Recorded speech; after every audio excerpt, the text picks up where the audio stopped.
everyone, and happy Monday. I'm Nitsa and each and every Monday I bring you guys a draft video of the latest format, and right now that means Aether Revolt. It's a pretty fun format, and I'm looking forward to drafting in this particular video. Let's see what we got here.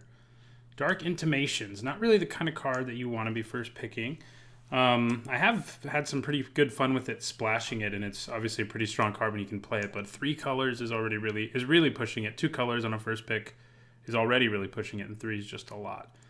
So this pack is super underwhelming.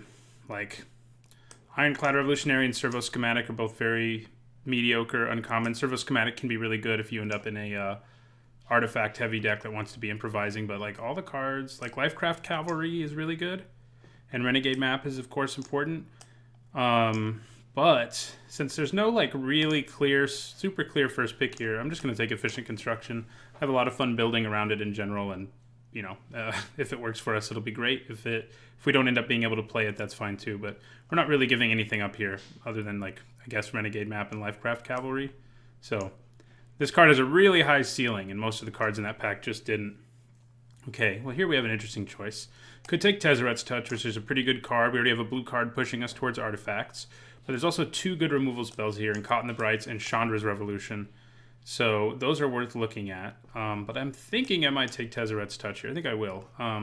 Sort of try to push blue-black here and see if we can make blue-black artifacts work for us. Inspiring Statuary is an interesting card, but it's not one I really want to take. I mean, it does sort of turn into a mana rock, and both of these cards would be cheaper, so that's worth noting. I think I'd rather just take a Renegade Map here. The best card in this pack might be Aeronaut Admiral. But Renegade Map is a nice card for fixing. It works well with Efficient Construction, and we might be able to splash something. So it's a card you want in any deck, too. So even if this completely busts, we've still got a Renegade Map. So Renegade Map it is. Peace Walker Colossus, huh? Interesting. It is an okay card.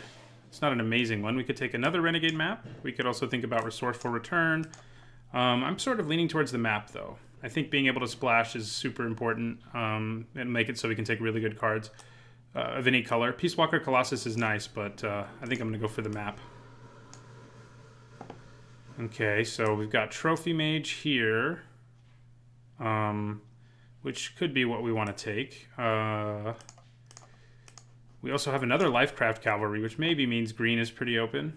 Verdant Automaton's okay. Trophy Mage is probably just what we're going to take here, though. We don't have any artifacts that cost 3 yet, but we're probably going to end up with some, so we'll take it. Ooh, there we go. Now we're living the dream. 2 Efficient Constructions. I'm sold on this now, trying to make this work. So are we at the point where we want to take an Ornithopter? The answer is maybe, between Tezzeret's Touch and 2 Efficient Constructions. If there weren't like a serviceable artifact in this pack, I would seriously consider it, but because we have Watchful Automaton, I'm just going to take that. Also gives us something for Trophy Mage to find, which is a nice thing to have. I'm finally going to make an Efficient Construction deck work, maybe. I've drafted it a few times, and I've either not drawn it or it ended up not drawing it at the right time, really. So if I have 2, I feel like I'm in pretty good shape. The good news about the card is it pushes you in a direction that's already really strong, which is just an artifact-centric deck, so it's not like even if you never draw it, your deck's just going to be bad, but definitely going to be better when we've got 2 of them. So Foundry Assembler is really good. And well, no, it's not. It's really good in what we're doing right now. It's not that good. Self-Assembler can grab it. We can improvise it into play early, and it's an artifact. So those are all things I'm happy about. Not a huge fan of Metallic Rebuke at all, so Foundry Assembler it is. Worth noting that black has not seemed super open. We've got that 1 Tezzeret's Touch, but other than that, black has not seemed very open. We could think about moving into blue-red instead. Here we could take another artifact in Filigree Crawler. It's nothing special, but it is an artifact. We have 2 Efficient Constructions and a Tezzeret's Touch. And right now it will be easy for us to splash Tezzeret's Touch. So I'm thinking I might take the Gear Smasher. It's a perfectly fine card that has some decent artifact synergies. I like it more than Filigree Crawler at least, so I think I'm going to take it. Okay, Welder Automaton still being here tells me that I should probably be moving towards red. Countless Gears Renegade's a solid card too, and so is Implement of Ferocity. This is a pretty nice pack for late, but we're definitely taking the Automaton. It's playable no matter what, even if we don't end up being red, but it's definitely better when you can actually use his ability. So I think I'm going to take a Rebuke here. It may end up making the cut. I'm not a huge fan of it, and it probably won't in the end, but it's better than Prize Fighter Construct, and the other 2 cards aren't things for us. Okay, another Watchful Automaton is good news. We could think about Destructive Tampering, but I'm going to take the Automaton. Tampering at least is a good sideboard card. Okay, Ravenous Intruder isn't terrible, depending what we end up with here. I mean, it's got a good shot at getting cut still, but I'm just saying, as like the last card to pick up in a pack, it's pretty solid. So we're probably going to splash Tezzeret's Touch no matter what. This, I'm hoping we don't end up having to play, and I wouldn't be surprised if we don't play Ravenous Intruder. I'm still not sold completely on red. Neither of the red cards we have are like so good that I'm like, yeah, we're going to be red for sure. But they're fine. Ooh. Well... Blue, green, maybe. Rishkar's Expertise is really, really good. We could think about going that direction. We can still be an artifact-heavy deck, but green's not going to give us any payoffs for playing them, so it's going to be a little less synergistic. There is a good black card for an artifact-heavy deck here in Fenhauler. Green has seemed reasonably open, though. So, I mean... Our deck right now isn't currently constructed in a way where it's really going to be awesome for us, but it's not going to be bad either. And what we're giving up here is like Trophy Mage, Leave in the Dust, and Fenhauler, which are fine, but this thing has a way higher ceiling, so we're going to take it. We're going to take the Expertise, see if that works. Well, now we have a card pulling us back towards red and release the Gremlins. There's also Aether Swooper and Treasure Keeper, which are both really good. And no good green here to speak of, so the Rishkar's Expertise may end up being an aberration. Release the Gremlins is quite strong. It does have the downside of sometimes not doing a whole lot, so maybe it's going to be better to take Treasure Keeper. I've had this as a first pick before, and I did take the Keeper over Release the Gremlins, but I wasn't already in red in that case, so it's hard to say. Swooper's also sort of in this conversation, but I think Treasure Keeper and Release the Gremlins are on a higher tier than the Swooper. The Swooper's a great common, but this is one of the best uncommons, and this is a very good rare, so Aether Swooper's not quite there. Man, with 2 efficient constructions, I think I'm going to let Treasure Keeper pull me. I'm going to go with Treasure Keeper. We're still not completely sold on red anyway, so someone else is going to get to Release the Gremlins, unfortunately for us. Okay, we could take another map, but I don't think we really need that. Vengeful Rebel's not bad, especially when you have 2 maps. Neither would Fenhauler be. We could just take another artifact, though, and that's kind of what I'm leaning towards. We could take another Expertise. This one's not that good, though. It's all right. I mean, especially if you're an aggro deck. Yeah, I'm going to take the Assembler here. You can do a lot of fun things with it. Quite a lot of them. Okay, so now I think we take Sweatworks Brawler. We're definitely getting there on artifacts. Improvise is going to be really good for us. I like Augmenting Automaton, but I'm not completely convinced on black, and I think the Brawler brings us is just a better creature, as good as the Automaton is. Although the Automaton is worth thinking about, if only because it's a 1-mana artifact and we have 2 efficient constructions. And Sweatworks Brawler likes artifacts, but he's not going to make Thopters. But I think we probably still need some threats like a Brawler. There'll be plenty of artifacts for us to pick up if we want them. Wow, gold cards. How about that? Probably just Mobile Garrison here, another artifact. We do need some more 2-drops someday. But yeah, both these gold cards are good, but not for us. We could try to splash the Wheelsmith, but it doesn't seem great. But yeah, we'll take another artifact here.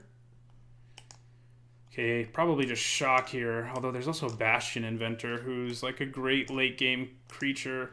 We are super low on removal. That's definitely something we don't have at all right now, actually.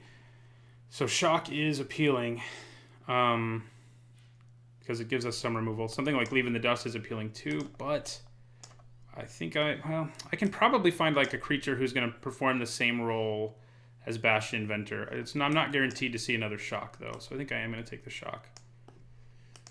Okay.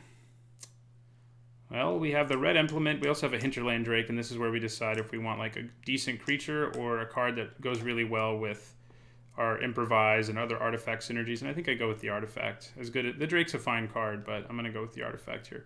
Could take Cruel Finality. You know, maybe we still try to make our way back into black, but Okay, here I think I do take the Drake. I could take a Foundry Assembler, though. Gives us another artifact, but it's not a card I'm ultra excited about having one of already, and I don't want a second mobile garrison either, so here we are going to take the Drake.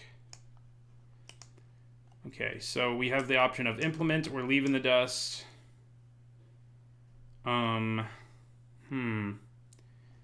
also have another Ravenous Intruder, but we may not even play the one we have, so... They do get better with Implements, but still not great. But Leave in the Dust is a good way for us to interact, and we don't have a lot of that yet. Yeah, I think we got to take it. Yeah, I mean, now we get a Universal Solvent, which is going to be playable in our deck, so... Okay, now I think I take a Destructive Tampering. I could think about another Solvent, but I could use a Destructive Tampering for my sideboard. It's a good card. We'll take Filigree Crawler. Probably won't make the cut, but maybe it will. We'll take the rare. Why not? Don't have one of those. Not sure why I need one, but hey. So Trophy Mage has a lot of targets, which is good. We're splashing Tezzeret's Touch at this point. Don't think I want to find Salvager, although he's not bad. Black did seem a little more open in that pack, but that's okay. I like where we're headed here. So I wouldn't be sad if I ended up not playing Intruder or Gear Smasher. Ooh, we probably want Shrewd Negotiation. We don't have any servos yet, but giving our opponent an Implement or a Renegade map or even like any of these creatures and taking their best creature is still pretty good. And we're not going to end up with any servos, by the way, if we're in these colors, but we can give them some other useless things. We have plenty of artifacts for that, so I think that's what we want to do here. I wouldn't mind Select for Inspection because we're still wanting ways to interact, and I wouldn't hate it if this guy comes back. Low mana artifact with a red activated ability. But we're going to negotiate here. Okay, so here, I mean, we do need 2-drops pretty badly. The question is, do I take something like Thriving Grubs because of that? And I think the answer is no. Like, I'll be happy just taking like Narnum Cobras and stuff like that. Like, aren't even on my color. So I think I'd rather... I mean, I could also take Speedway Fanatic. We do have one vehicle, and we might pick up more. There's also an Iron League Steed. How many artifacts are we at now? We're at plenty, really. So maybe I can go ahead and take the Fanatic and see if we can hit... get another vehicle. It's a fine 2-drop anyway. I like it more than the Grubs most of the time. Though the Grubs, if you get them early and have a lot of energy, but our decks... It's hard to make decks that make energy consistently anymore. In Triple Kaladesh, it was easier. There's a lot New Hellion too, but that's not really for us. I'll even take Bricata Pillarbug at this point. So, ooh, Harness Lightning. We do need the removal. I would love Goggles or Skygate, but we're going to take the really good removal spell. Speaking of, you know, ways to make energy. Yeah, our deck is not going to be super easy to trim. We may cut Foundry Assembler. And yeah, the Gear Smasher isn't something I'm ultra excited about. It's perfectly playable, but as stacked as our deck is getting, I don't necessarily think we need it.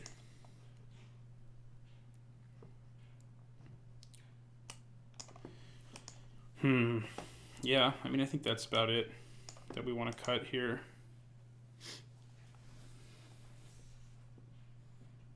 Yeah, we're at 11 artifacts, so that is plenty for 2 efficient constructions. Wow, Rashmi. Could try to splash her, too. This is also a pack that has Reckless Fireweaver, which would be good in our deck, and Dakara Peafowl, but Rashmi's pretty strong. No artifact synergies to speak of, but just raw power, basically. It does pull us into a double splash, and we only have 2 maps, and Tezzeret's Touch is probably going to be better in our deck. So maybe I should let her go. If I had a Prism already, I'd feel a little more confident about taking her. There's a good chance she doesn't end up in our deck, and then we give up Fireweaver and Peafowl, which are both going to be good in our deck. And I think I'm going to take the Fireweaver because we need 2s. As good as Rashmi is, I think I'm going to have to pass her. Someone will be happy. Okay, we could take a Thriving Turtle, or we could take an Eager Construct. We didn't end up with any of the like really sweet improvised top curve things. Basically, we're just going to try to win with efficient construction, I think. Yeah, I think I'll take Eager Construct here. Okay, Aether Meltdown, Select for Inspection, and Chandra's Pyrohelix. Those are our choices. The Puzzle Knot's okay, but we have plenty of artifacts, and these are both removal spells, and all three of them interact one way or another. So with the Meltdown, in terms of energy, the only other synergy I have is Harness Lightning, which is not a whole lot. So Pyrohelix, though, I mean, this deals with a lot of creatures, though. I mean, it is an aura, which makes it a little weaker, but this is better in this new format than it was in Triple Kaladesh, but it's still not. I think Aether Meltdown's probably better. Some incidental energy isn't going to hurt. Ooh, we probably want that Glintnest Crane. Yes, we do. Come on down. And Experimental Aviator. We're kind of getting there now. We also have a Weld Fast Monitor. Man. May not end up playing Leave in the Dust anymore. I don't know. We may not even play Mobile Garrison. The Aviator is really good. I also like Weld Fast Monitor. But I think I'm going to take the Aviator. It just gives us more late game, and I think that's something we could use. I'll take a Select for my sideboard. I could take Ruinous Gremlin, I guess, but I already have Destructive Tampering, so not desperate for such a thing. Okay, so we got Puzzle Knot, which is an okay sideboard card against creature, a lot of X1s, Thriving Turtle and Thriving Grubs. None of these are very exciting. I think I'm just going to take the sideboard card. I don't think these will make my deck at this point. Oh, the Goggles probably will, though. And the P-File might, too. We can just cut all the things that aren't artifacts. It's worth thinking about. So the Aviator tokens are going to be pretty fun with Tezzeret's Touch, the Thopters. We're basically an efficient construction deck. I mean, you know, could have drafted 3 or 4, but that seems to be the plan in this deck, is just play efficient construction. You can also play an early Tezzeret's Touch. That can just win games on its own sometimes. Okay. So in the end, do we want Universal Solvent? Right, we can get away, I think, with playing 15 lands in this deck because of our 2 Renegade maps and our relatively low curve. So we actually we need to cut some cards, but not as many as it looks like. Just 3 probably. So Negotiation is okay. It's not as good as I was hoping it would be because we have a lot of things that do things. Like, we don't want to give our opponent our Solvent. I mean, I guess giving them Eager Construct or something, giving them a Thopter too is a thing. So I should think about it, but I'm sort of thinking about cutting it right now. I'm also considering cutting a Solvent. We have plenty of artifacts, and we have decent removal now. We didn't at the beginning of the 3rd pack, but we finished with it. So... And then Mobile Garrison might also be out. I mean, we have 13 artifacts, 12 if we cut the Garrison. It does make our Speedway Fanatic a lot less good, but I'm not super thrilled about it. I mean, Cogwork Assembler may also not do a ton in this particular deck. Doing it with Cogwork Assembling Experimental Aviators is obviously pretty sweet. And I guess Glintnest Crane's solid too, so maybe it'll do a little bit. And I guess if we have Reckless Fireweaver in play, any artifact we copy can be... Oh, wait. It can only copy artifact creatures. Or artifacts, I think, now that I'm thinking about this. Yeah, it's only artifacts, so we're not going to be able to do any really sweet shenanigans with it. So maybe we should consider cutting it. You know, getting an Implement of Combustion and drawing a card isn't terrible, but it's not great. So... And it exiles, not sacrifice, so we can't, like, Treasure Keeper all over the place. Okay, so I'm thinking I'm going to cut the Garrison. Probably the Negotiation. Without servos, it's not nearly as good. And then it's, like, Solvent versus just, like, a 3-drop artifact. That's going to do a few things, but nothing incredible.